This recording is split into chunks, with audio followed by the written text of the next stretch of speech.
Last episode में हमने देखा था कि एलेक्स शैनशैंग माउंटेन पर एक सीक्रेट टेक्निक को सीखने की कोशिश कर रहा था, जहां उसे रॉय का मैसेज मिलता है जो उसे बताता है कि ब्लड सेक्रीफाइस की मदद से अपर वर्ल्ड से कुछ लोग लोअर वर्ल्ड में आए हैं और उन्हीं से लड़ने के लिए रॉय एलेक्स की मदद मांग रहा था। पर उसी वक्त वहां एलेक्स के पेरेंट्स आ गए थे, जहां एलेक्स की मॉम एलेक्स को माउंट ब्लाउ पर चलने को कहती है क्योंकि उन्हें एलेक्स की चिंता हो रही थी। लेकिन एलेक्स अपना फर्ज नहीं भूल सकता था, इसलिए वो सी किंगडम में आ जाता है, जहां वो देखता है कि सभी लोग बेहोश पड़े हुए हैं और सी किंगडम के दोनों सेनापति और 19 प्रिंस अपने होश में नहीं हैं। इसके बाद एलेक्स पैलेस में आ गया था, जहां नेदरलैंड के मेंबर ने एक बीस्ट की मदद से एलेक्स पर अटैक किया था, लेकिन एलेक्स ने उस बीस्ट को मार के उसे जला दिया था। अब आगे तो एपिसोड 104 की स्टार्टिंग में हम सी किंगडम के पैलेस को देखते हैं, जहां एलेक्स अपर वर्ल्ड के उन लोगों से कहता है कि रॉय को छोड़ दो, जिसे तुम ढूंढ रहे हो वो मैं हूँ। इस पे अपर वर्ल्ड के सी ऑफ बीस्ट क्लैन का मेंबर एलेक्स से बोलता है कि तुम्हारी हिम्मत के बारे में जितने भी र्यूमर्स हमने सुने थे, लगता है वो सब सच है, पर मैंने सोचा नहीं था कि तुम इतने यंग होगे। इसके बाद वो मेंबर यिंग यांग एकेडमी के मेंबर से कहता है कि क्या जब तुम इसकी एज के थे तो क्या तुम भी इतने ब्रेव थे। ये सुन के यिंग यांग एकेडमी का मेंबर गुस्से में रॉय को लात मार के दूर फेंक देता है, जिसे देखकर एलेक्स गुस्से में बोलता है कि तुम हो कौन और तुम्हारी हिम्मत कैसे हुई ऐसा करने की। इस पे यिंग यांग एकेडमी का मेंबर उन तीनों का इंट्रोडक्शन देते हुए बोलता है कि मेरे जो राइट में है वो नेदरलैंड का मेंबर है और जो मेरे लेफ्ट में है वो सी ऑफ बीस्ट क्लैन का मेंबर है। तभी उस सी ऑफ बीस्ट क्लैन का मेंबर हंसते हुए एलेक्स से कहता है कि मैं तुम्हारी सुप्रीम बोन को टेस्ट करने के लिए बहुत ही एक्साइटेड हूँ। इसके बाद वो यिंग यांग एकेडमी का मेंबर अपना इंट्रोडक्शन देता है।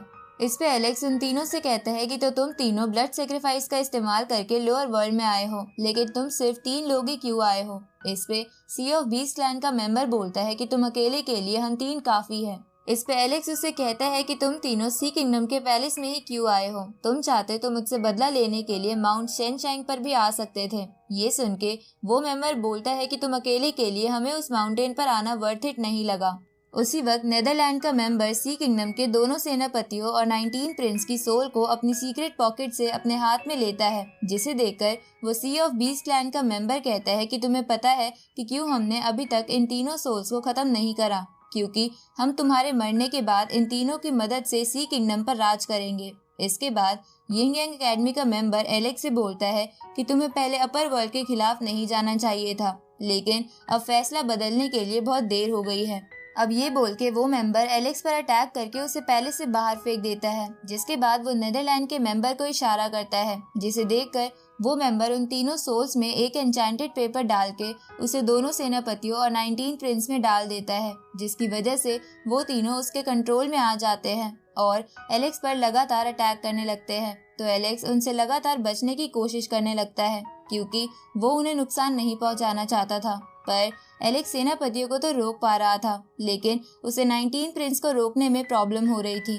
तभी सी ऑफ बीस्ट का मेंबर एलेक्स से बोलता है कि ये कितनी इंटरेस्टिंग बात है कि तुम इन लोगों को नहीं मार सकते, जबकि ये लोग तो तुम्हें मारे बिना नहीं रुकेंगे। ये सुन के एलेक्स सोचता है कि नेदरलैंड वाले मेंबर के हाथ में जो सोल्स थी उसी की वजह से ये हुआ है, यानी कि वही उन्हें ठीक कर सकता है। इसलिए एलेक्स फिलहाल के लिए उन सबको अपनी एक टेक्निक की मदद से बेहोश कर देता है, जिसे देखकर यिंग यांग एकेडमी का मेंबर कहता है कि तुम्हारा इन्हें बेहोश करने का तो आइडिया बहुत ही अच्छा है, लेकिन तुम भूलो मत ये जब भी होश में आएंगे तुम्हें मारे बिना नहीं रुकेंगे। ये सुन के एलेक्स अपनी डिवाइन स्फीयर बाहर निकालते हुए कहता है कि लेकिन उससे पहले मैं तुम सबको मार दूंगा। इसके बाद एलेक्स कई सारे स्लैश अटैक यिंग यांग एकेडमी के मेंबर पर करता है, लेकिन वो मेंबर शील्ड बना के उन अटैक से बड़ी आसानी से बच जाता है। जिसके बाद वो एलेक्स से कहता है कि तुम लोअर वर्ल्ड के बेकार से मेथड्स की मदद से फॉर्मेशन गैदरिंग लेवल पर पहुंचे हो और तुम्हें तब भी लगता है कि तुम उससे हमें हरा पाओगे। अब ये बोल के वो मेंबर एलेक्स पर एक छोटा सा अटैक करता है, जिसे एलेक्स रोकने की कोशिश करता है, लेकिन उस छोटे से अटैक के इम्पैक्ट से ही एलेक्स बहुत दूर हो जाता है। जिसके बाद वो उन सबसे कहता है कि तुम लोग बस आर्टिफैक्ट की मदद से कल्टीवेट करते हो और उसी की मदद से तुम डिवाइन फ्लेम लेवल पर आए हो, पर तुम मेरे होते हुए 8 डोमेन पर राज नहीं कर पाओगे। इस पे यिंग यांग एकेडमी का मेंबर गुस्से में एलेक्स से कहता है कि तुम अभी बहुत कमजोर हो, इसलिए तुम्हें अभी हमारी ताकत के बारे में नहीं पता, पर तुम मुझे गुस्सा मत दिलाओ वरना मैं तुम्हें बहुत ही दर्दनाक मौत दूंगा। ये सुन के एलेक्स सोचता है कि अगर मैं इन सबको गुस्सा दिलाऊं तो शायद ये जल्दबाजी में कुछ गलती कर दे।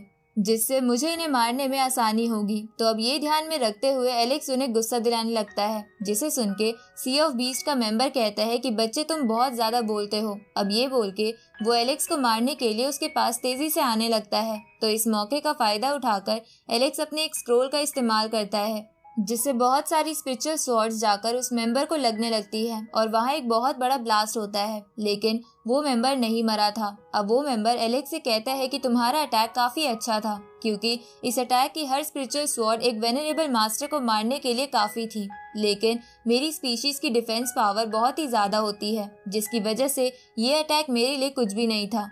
अब ये बोल के वो एलेक्स पर एक बीम से अटैक करने लगता है, जिसे देखकर एलेक्स अपने उस स्क्रोल को अपने डिवाइन स्पेयर से मर्ज कर देता है और डिवाइन स्पेयर को तेजी से उस मेंबर पर देकर मारता है, जिससे उसका शेल हल्का सा क्रैक हो जाता है। साथ ही वो अपना अटैक पूरा नहीं कर पाता। तो ये देखकर वो मेंबर एलेक्स से कहता है कि मुझे नहीं पता था कि उस स्क्रोल का ऐसा खतरनाक इस्तेमाल भी है, लेकिन जैसे जैसे तुम अपनी जान बचाने के लिए तड़प रहे हो, वैसे वैसे मेरी तुम्हें खाने की इच्छा और भी बढ़ रही है। इधर एलेक्स सोचता है कि उसे इन तीनों को हराने के लिए और कुछ करना होगा, इसलिए एलेक्स अपना आर्मर पहन लेता है, जिस आर्मर को देखकर वो तीनों चौंक जाते हैं, क्योंकि वो गोल्डन बॉडी आर्मर था, जो कि एक लेजेंडरी आर्टिफैक्ट है।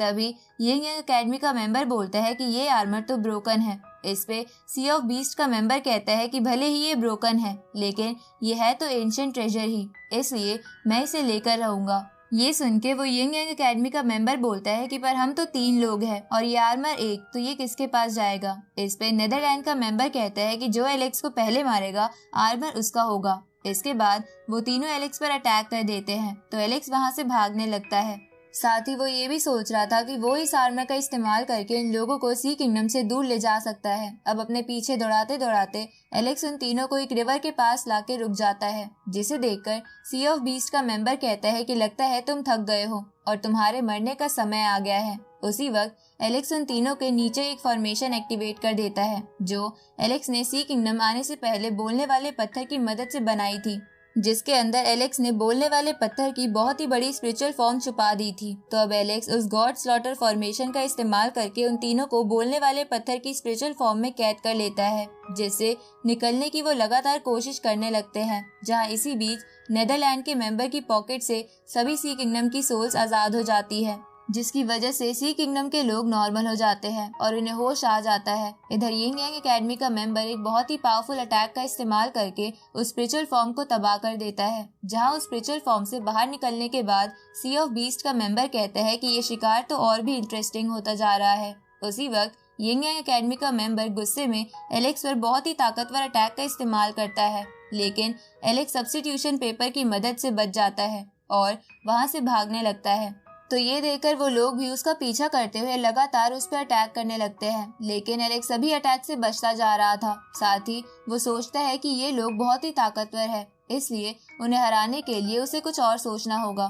तभी एलेक्स को एक अटैक याद आता है, लेकिन एलेक्स उसे वहाँ परफॉर्म नहीं कर सकता था, इसलिए एलेक्स उन्हें तुओबा क्लैन के पास ले जाने लगता है, जिन्हें एलेक्स ने पहले मार दिया था, क्योंकि उन्होंने एलेक्स की एकेडमी के लोगों को मारा था। अब तुओबा क्लैन में पहुंचने के बाद एलेक्स उस ट्राइब की एक टेलीपोर्टेशन फॉर्मेशन ओपन करता है और उसके अंदर जाने लगता है, जिसे देखकर वो लोग एलेक्स को रोकने के लिए उस पर लगातार अटैक करने लगते हैं, लेकिन एलेक्स उन अटैक से बचते हुए फॉर्मेशन के अंदर चला जाता है, जहां उस पोर्टल की मदद से एलेक्स कुंगपेंग माउंटेन के पास वाले समुद्र में आके गिर जाता है। तभी वो तीनों भी पोर्टल के थ्रू वहां पहुंच जाते हैं, लेकिन उन्हें एलेक्स कहीं भी नहीं दिखता। तो सी ऑफ बीस्ट का मेंबर जोर से बोलता है कि क्या तुम्हें हमारे साथ हाइड एंड सीक खेलनी है। तभी यिंग यांग एकेडमी का मेंबर पानी पर लगातार अटैक करने लगता है, क्योंकि वो समझ गया था कि एलेक्स पानी के अंदर ही छुपा होगा। तो उसे देखकर बाकी दोनों भी पानी की तरफ अटैक करने लगते हैं। इस तरफ एलेक्स उन अटैक से बचता हुआ इधर उधर भाग रहा था,